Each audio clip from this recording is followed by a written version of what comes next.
and welcome to Preferred Return, a podcast about the state of technology and private equity and venture capital. I'm your host, Jeff Williams, SVP of Industry Solutions and Strategy at Altvia, a software provider with the vision of creating a single source of truth data set for private equity and venture capital firms. It's our hope to share interesting stories, profiles of firms, people, service providers, anything else we can to help create an interesting conversation about the state of technology in the market. I make all the podcast music, so I hope you dig it. Either way, thanks for joining us. With that, let's get after it.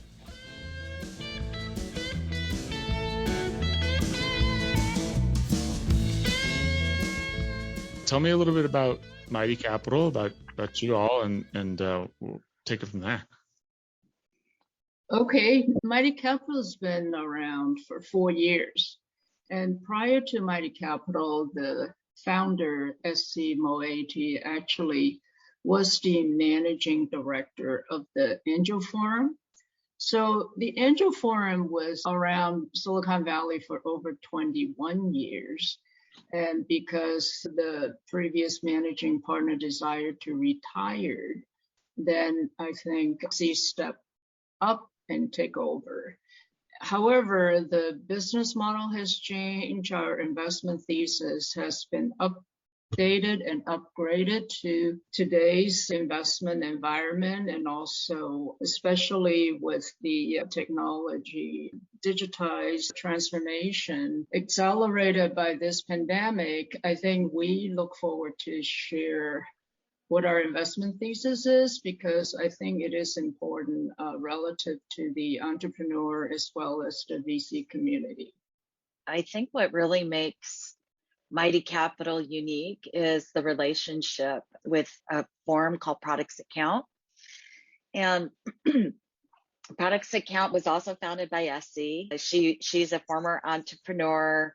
A company was acquired by Facebook, and then Facebook she ran product for years there. And then when she left, she was asked to write a book. And what she realized was there wasn't a really great place for product leaders to come to compare notes and to kind of grow their trade. And so she ended up through, a series and course of years, ended up developing this Products Account. And ironically, it kind of, she was running, I guess, the Angel Forums at the same time. But what's really unique is that we leverage our knowledge, our connection with the product community, and it's really kind of core to our thesis, which is, ultimately the best product wins. And we often are able to use the Products Account community to help accelerate growth of our portfolio companies. And, we have also been able to use our relationships with, there's over 300,000 product managers and product leaders in this community. So it's massive. And so we're able to leverage those relationships even in exits. Yeah. So I really think as we start really showing the acceleration, and the thesis is really kind of proving out that in fact, especially in this digital age, that the connection back to product matters. 100%. I wholeheartedly agree with you. And that's because a little bit about my background. So I started my career at Greenspring Associates, which is a venture capital fund of funds. And started out, kind of as a young investment analyst who ended up, taking over some of our internal technology and over the course of about 5 years, made some direct investments and was a board observer and what have you. And then I was sort of like, wow, there's an opportunity for technology just to change what's going on in this market. And that became really interesting, the thought of building a company. And so I have, for the most part, over the course of 10 years or so since I left, led product efforts here at Altvia. And, really kind of around one kind of key thesis. By the way, in 10 years of being a product leader and a product manager and all that, you realize there are just not enough resources and community, right? Because I think everybody feels the same way, which is like, I don't know. It's not as if it's a discipline that isn't well understood, but I think that there are still like a lot of sort of political conflicts and stuff that product folks end up in. And, my experience has largely been a situation where I think product leaders I hate using all, but for the most part feel as though, there's sort of not good understanding inside of their organization of what's going on. And so there's a lot of help to be had, in terms of navigating those dynamics and, sharing thoughts with other leaders. So that's great. Yeah, I was just going to say, I grew up in product myself. And this is why I connected with Mighty Capital, because I just fundamentally agree with the thesis. There really, it's starting to change a little bit, but there really isn't a school for product management. Yeah. And so most product leaders, and let's just call it entrepreneurs, most of them are product leaders. They start as a product leader and then expand. There just really isn't a great place to go to stay on top of the ever churning world of product management. The best practice changes literally almost daily. Yeah. So yeah, I agree with you wholeheartedly. Yeah. It's almost more of an art than a science too. And that doesn't help with these complicated dynamics, it's constantly changing and moves quickly. There's new thoughts, but on top of that, yeah, it's, hard to kind of pin down exactly what the right, stuff is. Super interesting. So is my understanding correct then that Mighty Capital ended up coming out of the Angel Forum? Is that right? Did I understand that correctly? Well, yes or no, because I think a few partners from Angel Forum migrated to Mighty Capital, and then the business models change despite the investment thesis changes as well. Because I think, you guys with the product background thinking that there's no school for product management. Frankly, today, there's no school for anything. Yeah. Because changes is part of the normal life.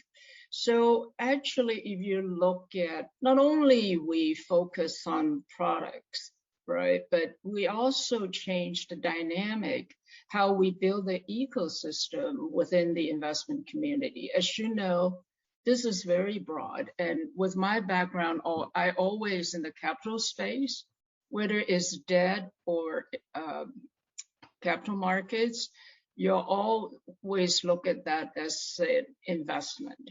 So as an investor, you wanted to get a return, and how do you get a best return, and how do you build that trust with the entrepreneur that you invest in and build out that ecosystem where is a good fit. Not anybody that comes along would be a good fit. So we're very selective and very disciplined in terms of how we source the opportunities, how we make our decision, and how we make the investment. Especially if you look at today, we have 300,000 product managers globally and spread over 7 or 9 countries. So that's really dynamic, right? So you look at the geographic cultural differences that also influence how the product that comes out and how the business model is designed. And today, because of the digital acceleration, we see a lot more opportunities, and then that comes to challenges, right? Because high valuation, how do you select the right opportunities, the right entrepreneurs, the right products? Those are all the issues facing us day to day, but not only just at the point of making that investment decision. Yeah. So I'm curious to talk a little bit about your internal use of technology as well. I mean, what I'm gathering here is that, product. I love that. Not enough people, I think about, in my opinion, think, that way. And it certainly isn't the only way. But given the product focus, how does the culture of that way of investment kind of mindset go? How does it sort of permeate through the culture? I mean, you guys must use a number of different technology products, must be very technology focused. Tell me a little bit about the culture internally in terms of your own sort of, investment management operation. Well, I'm happy to jump in because we do believe fundamentally the best product wins. We're an early growth stage investment firm, so we look at more than just great potential. We actually look at great product that actually has traction, early traction in the market. And that by applying, our skills as a firm, which include, by the way, a very diverse LP, SC has put together a really amazing group of LPs that come from, some of the best and the brightest in Silicon Valley, and can really help with these firms. So this isn't just, a cool, sexy product, let's go invest. This is a good product with proof of product market fit, with leaders that are either proven and or are starting to prove the repeatability of their business. So the recipe is actually fairly structured, and frankly, we probably say no to some opportunities that get filtered out. But because of the way that we have set this up, our returns are actually quite a bit better than the average firm at this stage. Yeah. What's going on out there? What sort of stuff are you seeing through this lens of product managers in the network? I mean, like, what are hot areas? What are interesting areas, that you guys are interested in? I mean, because, some people take the sort of approach of, okay, we're going to start with a sector and thematically kind of work through it and find good companies with, good products and good product leadership. Love what I think is sort of the alternative, which is let's find the best products and the best, product leaders and use the network. Where are you finding that is going on today? Well, let me take a stab at that question, because if you look at actually with the partners background, and we've been together under Mighty Capital for 4 years, and prior to that, actually, if you add up all the experience, we're probably way over 50 years in this space. So in terms of what industry that we focus on, I don't think that really matters, because our thesis is picking the best products, have the best adoption, have the sizable market that will support the level of growth.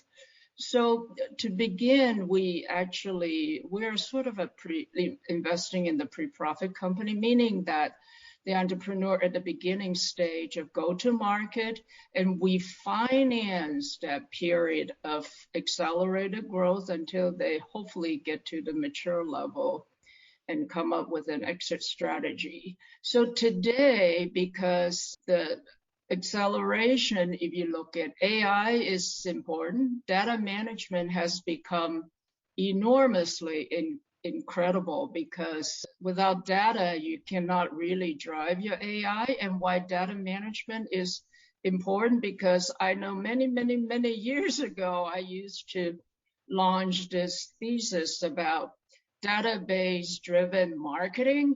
But in those days, actually impossible, because the MIS system is so poor, data is not well managed, the unstructured data is all out of the kilter. So today, data management has become so much more efficient and so much more manageable. And how do you leverage that? And then that comes with cybersecurity issues, right? And then you have the mobile space, the customer contact. So from your business model to the customer interaction, in between, you go through all the steps to build out your business model that is right for the product. These are the space that we are interested in. We just happen wanting to pick the best of all. Yeah, let me just layer something on top of this that will kind of help put a box around it. So we specialize in B2B SaaS. That's kind of our sweet spot. We also have been looking at, kind of the health sciences area, but our sweet spot, even in life sciences, is around tech enablement, where you can layer some of these new technologies, whether they be, big data, AI, to improve outcomes in healthcare, or AI and big data to help improve B2B businesses, or B2B2C. Beyond that, we look at trends that are going on in those respective spaces, and then we do a thesis, and that was really what Iris was walking you through. But we switch up the thesis pretty regularly, so we're not narrowly focused, we're more broadly focused in the areas of the life sciences and the B2B. I have a couple of of quotes here that I love, or at least sort of phrases, I'll say, right? In investing, the best product wins. Product strategy is not just a strategy, it is a competitive advantage. Tell us more about that. I mean, this is definitely a different story, and I love it. I happen to believe that, we've said this on the podcast before, but it's like what really makes, investors different.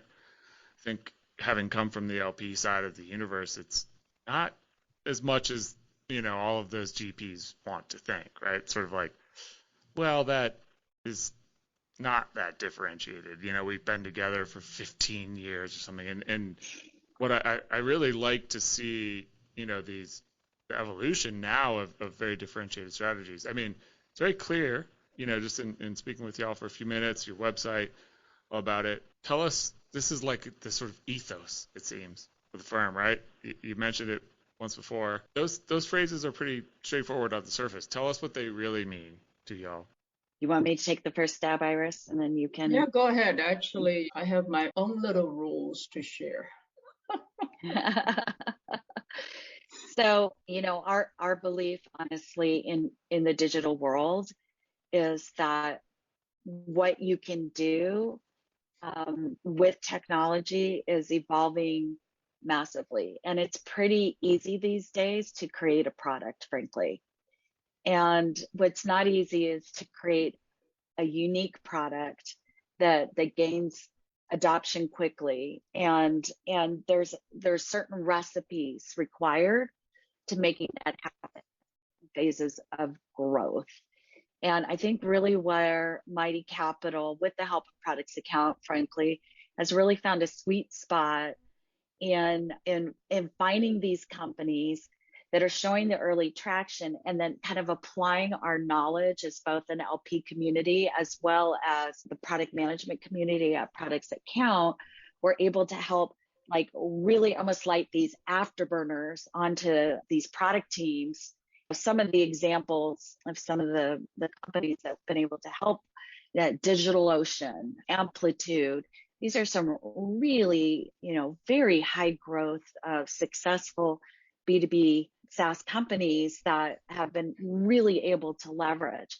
I think the other thing as a differentiator for us is the fact that because we've got this accelerator, we get into some deals that that are usually only reserved for really, really big checks or really, really big firms. And we've had several recently actually just set aside, a part of their fund specifically to actually bring us on board because of the value layer that we're adding, and I'm just going to give one example and hand it over to Iris, who has her own, and this may be overused, but coming into the pandemic, there were a lot of video players, okay? And some really, really big players, including, Google and Microsoft with the old Skype. I mean, players that have been around for years and years and years pushing video. But they weren't the winners. The winner was this small little company, no longer small, no longer little, called Zoom, who, by the way, had this phenomenal product that not only was super easy to use for the consumer as well as the business, but scaled, right? I mean, everybody kind of absolutely underestimates, in my opinion, what it took for them to go from, and I'm going to get the numbers wrong, but on the scale, let's say, 1 million active users a day to literally hundreds of millions of active users a day. And they didn't even hiccup, or if they hiccuped, like we didn't really even notice it. And that's just an example of like a phenomenal product that won, right? And beat out some huge players, their time had come. And it's still amazing. I mean, I don't know whether these other, competitors to Zoom have sort of conceded to some extent, but totally hear you and agree. I mean, the clunkiness of what had been a category, and for it to just be that effortless, and I happened to think, we were Zoom users going back 10 years or so, mostly because it was unaffordable and it was lightweight. And in hindsight, those aren't dynamics that hurt you in this type of situation for being the product that wins in a pandemic. But yeah, no, great example. Go ahead, Iris. Well, I think today, if you look at this space, it's all about investing in technology and life science, right? These are the two critical areas that touch every human's daily life. Because right now, who can say you can work or live or play without touching technology, number one? And today, everybody needs healthcare. So if you narrow down to these two spaces, we obviously not investing in bricks and mortar, right? Because I look at that as unproductive use of capital investment for Mighty Capital. And at the end of the day, you combine that with the entrepreneur that you select, it's all about implementation, right? Strategy is wonderful. I look at strategy as a beautiful, either a sentence, a piece of paper, or a theory. However, if the entrepreneur cannot execute, nothing really matters. So that leadership quality is so important. So when I ran the commercial banking group at the bank, I used to give people 8 simple rules, and you do have to have these 8 simple rules in order to see a successful company. And not only just the product itself. You got to know your business. Obviously, you got to know your product. You should know your market, should know your competitors, you should know your numbers, know your people, and obviously you have to know your customers. Those can be tested, but however, depending upon the stage of the product, the leadership quality comes in play, because there are many companies that we thought was not going to make it, even though it's good in the beginning, but management has the leadership to pivot to drive it to meeting the market needs. So it's constant changing, and technology is forever a work in process. There is no such thing as a finished product in technology. So you got to be very close to every day of what you're doing and what you're executing. Your strategy will have to change, but you have to stay the course. Yeah. Love that. I want to go back to one thing. So I think that you had used the words, sort of afterburners to accelerate. Help me understand. So, and I guess if we sort of start end to end, say you all are looking to invest in companies with products that win and the best products. Certainly, to that point, Iris, I mean, a good product is a good product right up until the point which it might not be, and that might not necessarily be the product's fault, right? The sort of market dynamics it's playing. Right. That's where leadership is key. And so, you one way or the other, good product or good product that is, shifting, it sounds to me with the Afterburners comment as if really what kind of makes you guys different is your ability to bring in leadership and expertise and what have you. So help me understand how much of your investment strategy is kind of upfront and really understanding the products and perhaps even the leadership versus kind of bringing the expertise post-investment. I mean, certainly there's a mix. Help me understand kind of what that looks like on a typical investment for you. I think one of the attributes that partners at Mighty Capital contribute, including the limited partners, because all of them, as Renee mentioned earlier, has specific expertise, right? So with that, we actually either help guide them, help mentor them, help strategize with them, and help them to pivot. Because I'll give you one example. Actually, I had a stint as a COO of a telehealth company.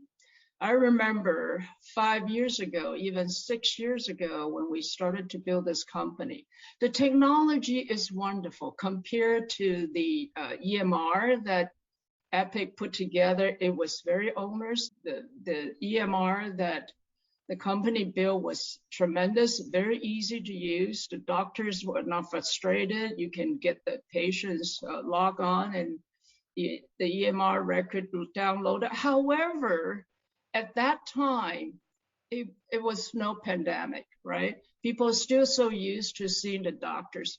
Today, it take off. It take off. Not only the patients wants it, doctors wants it, and it's probably a government mandate that you have no personal contact, you have to social distancing, so on and so forth. So that's what I'm saying, that you have a good product. That is really the beginning of the journey. But you also have to gauge what is going on in the market, what is going on in the industry trend, what is going on, and this comes in the vision. What do you think that this business can become of?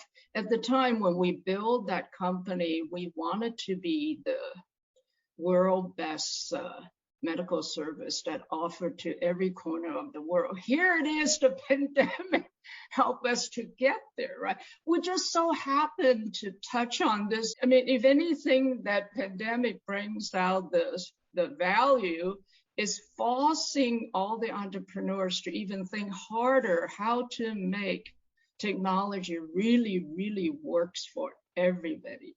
Yeah. No, it's fascinating. I mean, I have my own experience. It happens with telehealth during the pandemic, and not because of COVID. I mean, it wasn't a situation where I ended up using. So the story is I used a telehealth service for the first time in my life, and it had nothing to do with COVID. It was what I thought to be a sinus infection. And to that point, Iris, I mean, the being a good product, I love that phrase, right? That's really just the beginning. And now you have to sort of really understand where the dynamic of the market is taking you.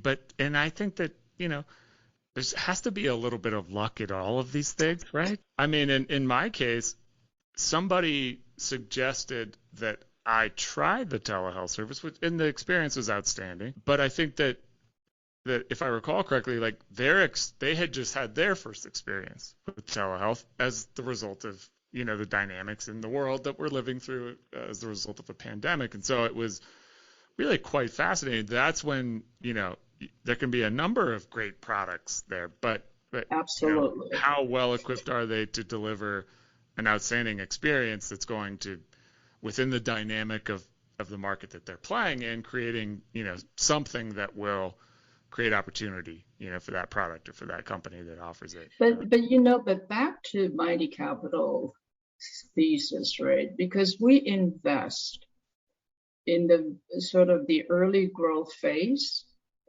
So at that time, we really need to focus on the product, right? Because without the credibility, without that product has the potential adoption and fueling the market or building a new market, we cannot judge anything else, despite the fact that you can talk with everybody and do all kinds of due diligence, do all kinds of market research. But if you have a crappy product, it doesn't go anywhere. Not only you wasted more time to try to correct and go forward and then move back 3 steps. So that's really why we have that focus in the early growth phase.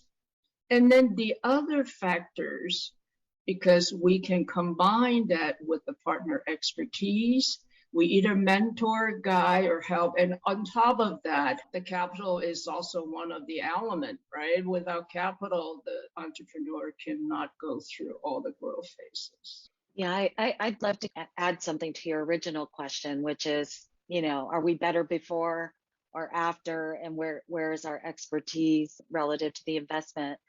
And I'm going to go ahead and say that we actually use our expertise to make the right investments, because we've curated just the right partnership collective, if you will, to have a lens not only into product, but into teams, into the right value for like the business value and all those key, the marketing, go to market value ecosystem, I think is what Iris said. So we use the partner collective in particular in that kind of front end investment decision. And then what we do is once the company is on board, and by the way, part of that selection criteria is fit with, we say fit with Mighty Capital, but it's really a code for fit with products that count. Like, can we leverage this amazing community to help accelerate the growth of this company? And so once we've made the decision to invest, then we get them connected with the products that count community, and we can help them with the growth phase. And that has just a whole different series of things that we can do for them. So anyway, so there's a whole list of things that we can help. If they're actually selling through product management, which often our portfolio companies are, we can help them with visibility. We can help them when it's time for exit. We can make that connection with the right potential acquiring companies, and we have done that on several occasions. So it's both. So Jeff, I just want to add one more point. Many entrepreneurs seek us out because of our affiliation with product accounts, because they know how valuable that is. So you're talking about access to product expertise. You also talk about, this is a very important question, because today tech talent is few and far in between. That is really hard to find. So accessing product accounts will also help them to recruit talents, right? And then also use it as a sounding board to really bounce off how the reaction, either from the market and from the user, what their product that they put together is all about. And then of course the rest was just like Renee said, that right, the second phase of all that, they can really leverage that off and help them to get to the, hopefully, the exit stage. Yeah, so many thoughts. This is a very cool strategy. I mean, I think about going back to my early days at Greenspring, and there our strategy was to co-invest in kind of later stage kind of growth rounds alongside the GPs that we had committed to. And we had our own sort of strategy to try to identify those within the portfolio and stuff. But for the most part, it wasn't necessarily a, kind of a Series A type or even a seed type transaction, right? We're talking a couple rounds later. And so there was already traction. And so our diligence, we leveraged a lot of what our trusted GPs had already done to co-invest with them.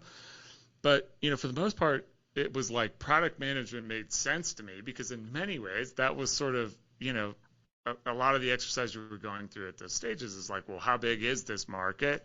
How does the company serve it? Where are there opportunities? In terms of pure scale, maybe there are opportunities to, buy, build, partner, however you want to go about that, doing some sort of, channel checks and things like that. So, I mean, it's a fascinating strategy because it sets up, in my opinion, very well with investment due diligence, right? So to have all of these sort of product-minded folks actually doing that diligence with the experience that you do, sort of like this just combination that compounds a little bit in terms of identifying the targets, and then to the point we've been talking about, continuing to add value, leveraging the network that continues to bring that sort of expertise. So what a fascinating concept. I love it. Now, here's what I'm curious about. Having been an LP and doing diligence, I mean, for the most part, in a simple way, the goal of LPs, in my experience, is to figure out, okay, track record is good. Let's really figure out sort of how you're generating the value. Is it, one person? Is it, the team? Is it a certain type of company? What have you? And so, then we kind of, double click on those things. And then, the next sort of step for us is, okay, well, now we want to validate that there's more of that. We can continue to do that. This is that type of story I happen to love, because there's a lot there to go through. And so ultimately the question that I have is, how the sort of website content here makes a ton of sense. I mean, how is it that once LPs get into that, I mean, do you guys, keep sort of different metrics maybe that other GPs don't, that is, how many product that counts companies or even professional help you bring into the company? I mean, what is it? Do you have this sort of data set that you provide to LPs that you're like, here's the sort of fire, right? Like here's the data that shows this story. It must be really fascinating to kind of dig through that. And I'm not asking you to dig through that for the listeners here, but it must be the sort of story that you can clearly tell with, some data to sort of validate and back it up. I mean, talk a little bit about that. I mean, what's it like for an LP to come through and due diligence on you? What do you kind of return them with in terms of, kind of showing them more of how you've done this for your portfolio? Well, I guess you're talking about the track record of Mighty Capital, right? So right now we only have 4 years of history, Sure. but then I think one of the track record that we're very proud of, I think for the last couple years we have one IPO per quarter. That's actually very impressive, right? I mean, you look at one IPO per quarter for a Mighty Capital size of capital, that's not too shabby. On the other hand, because we only operating in for about 4 years, and then the first year really more in the fine tuning the business model and and our investment thesis. So you're really talking about the last 2 years of our track record, because by the time we hit third year, we are a little bit sort of on the maturing stage. We're far from being mature. We have many, many more funds to come. So I think if you calculate the return depending upon what methodology that you want to use, coupled with the fact that what is remaining in the portfolio, that's still a very impressive number. On top of my head, I don't have that percentage for you, but I know that we produce one IPO per quarter, and that is a record by itself. And today I'm very confident to say that we already exited a fund one. This only started about 4 years ago and finished raising in 90 days, and fund one is done. And now we're in fund two, and we're getting ready to do fund three. And our fundraising record is also the following fund always double the size of the previous fund. So we're intended to double the size of the second fund two as well for the next round. And we are actually in the preparation of doing that. I don't want to speak for SC, but I'm just saying that these are the numbers that we can lean on. Yeah, for sure. And I noticed just in looking at the website too, I mean, it's, with Amplitude, 29% shorter sales cycle. I mean, that's this sort of thing that's like good product mindset, good product leadership, good product experience. So all those things. And that actually sourced from product that count, because the entrepreneur belongs to product that counts. We also invested in Airbnb. So yeah, saw that. So the network, I mean, it must be interesting as you start to your point, Iris.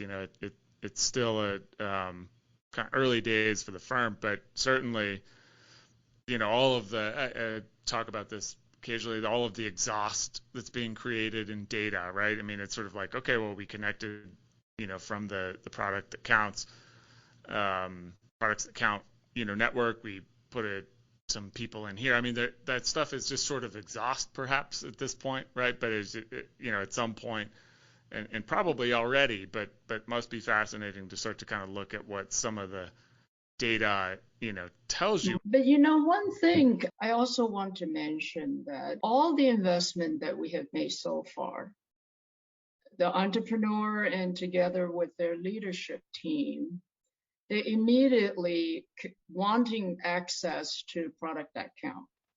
Whether they come up with a strategy and ask product that count to validate or help to get their input, or looking at the product specifications, we are very systematically helping them and connect them with the product managers at product that count.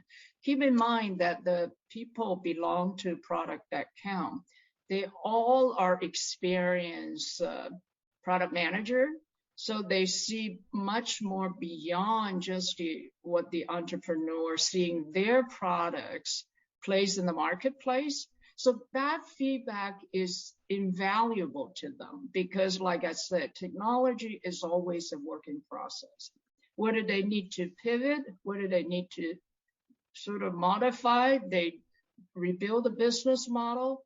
It is very important. Yeah. So raising your third fund, congratulations. Are you able to give us a sense for sort of how big you're targeting? All I can say, we're doubling the size of the second fund. Yeah. So, and the second fund was oversubscribed. Yeah. First fund was oversubscribed, and then the second fund was oversubscribed. And then to SC's credibility, for the first fund, as you know, it was her first fund. And lots of times you do have some skepticism. And she was able to raise that less than 90 days and oversubscribe. And the attributes to her is, if you look at, I helped interview her when she became the managing director of the Angel Forum. And she gave me this book, Product That Count. It's a very easy read book for a person, is a non-product person like myself. I totally understand. So to her attribute, that was very impressive. And so what I'm saying is her credibility preceded herself, and how she focuses on why the best product wins. That investment thesis formulate a foundation how we continue to build Mighty Capital. I won't say that 5 years from now we won't pivot to another dynamic strategy given what is going on in the tech world. So all I'm saying is the credibility of her under her leadership, together with the partners, attributes really are very important. Those are intangible value that we should incorporate here. And you look at Renee, she was the first chief product officer of a major company. She was the first.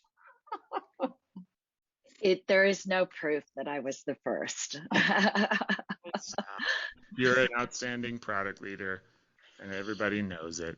And well, I mean it. I mean, I think that I happen to share this belief, and it's been fun to kind of talk through the belief that takes that much further and says, no, this is so important that you can find the best companies this way. And that I think that last point, Iris, is interesting. I mean, the world is dynamic, right? Products are dynamic, companies, markets they operate in.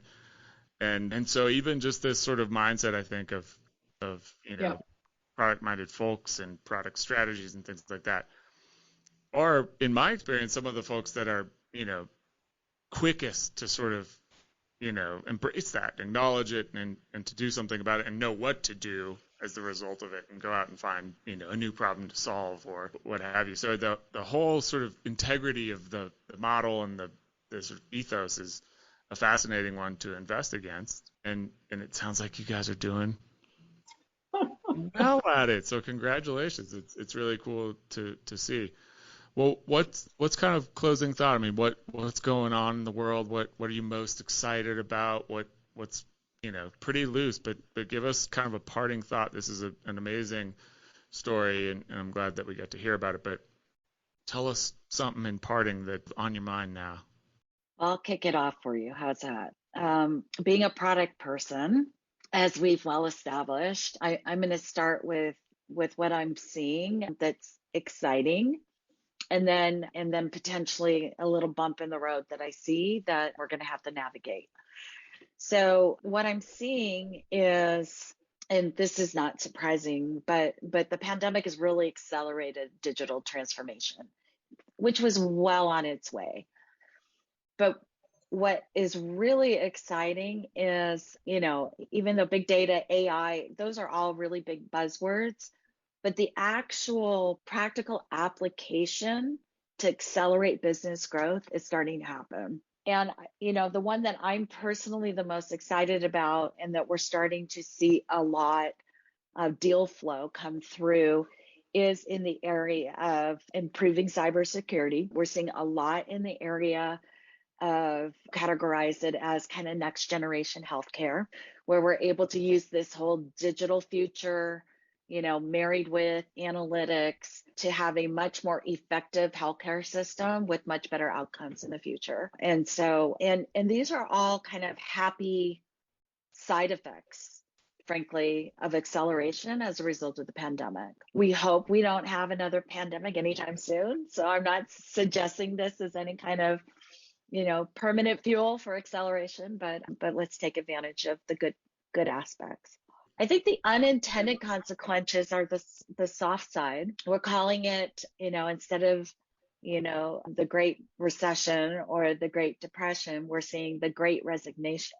And this is happening kind of across the board. I think we're all probably feeling it in our day-to-day lives with just, service levels at some of the places that we are used to getting high service levels, and whether it be your favorite restaurant. But this is different. The Great Resignation is really all around very seasoned executives who are rethinking their world, either because of the pandemic gave them time to think, because the pandemic gave them separation, from the day-to-day hassle or of commuting and running from meeting to meeting, and realizing they kind of like that quality of life. And so they're rethinking it. I had breakfast today, ironically, with a former executive at Google who honestly I thought was going to retire from Google. He's still quite early in his career, as Googlers are, but has resigned from Google because he says, you know what, this just made me realize that I have a limited amount of time on this earth. But so I think this massive shift in mindset can either really be a challenge for startups, or could be an opportunity. It's a bit of a question mark, but I think it's just definitely something we should keep our eye out and track. Yeah, that's a good point. And typically there's opportunity in anything, even as challenging as maybe, is a totally different question and presents challenges for some companies. I think that's a great point. Thanks for pointing that out. How about for you, Iris? What's top of mind? Well, let me add more positive spin. If you look at, I've been dealing in the technology world for over 30 years, right? The banking and the capital markets side. And from the days that people resisting even doing a little banking online, we have to bribe people to do that, to asking for allocation, why I want to invest in technology on behalf of the banks, to today's the digital acceleration. And I myself actually sit on various investment committee, oversee how the investment dynamics trend. One thing I will say that from people looking at venture capital investing in startup as sort of a sideline to today mainstream investing in technology and venture capital and startup funds, right? I mean, there's various forms. So why is this becoming a mainstream? Just last week, we are trying to calculate a desired yield return. And where are you getting the overall yield to complement the more established investment? It is from the riskier space, such as VC, angel capital, private equity, so on and so forth. So I can be very proud of saying, after all these years, I finally see that this is a mainstay in the investment thesis. And no money manager can manage the yield that they look at better perform than others without investing in riskier asset class, such as the venture capital class. So I wanted to close out with saying that, because this is a very important asset class for all the investor to consider if they really want to get to the yield that they desire. Yeah, it is interesting to watch that transformation. And my goodness, the opportunity that comes from, Absolutely. You got to take risks. Without risk, no gain. Yeah. Yeah. Well, listen, fascinating conversation. Thank you so much. I love what you all are doing, and I wish you the best of luck as well, which it sounds like you don't really need, but hope you take it anyway. And thank you so much for joining us. Thank you, Jeff. This is a very good conversation. Yeah, thank you so much for having us. We really appreciate it.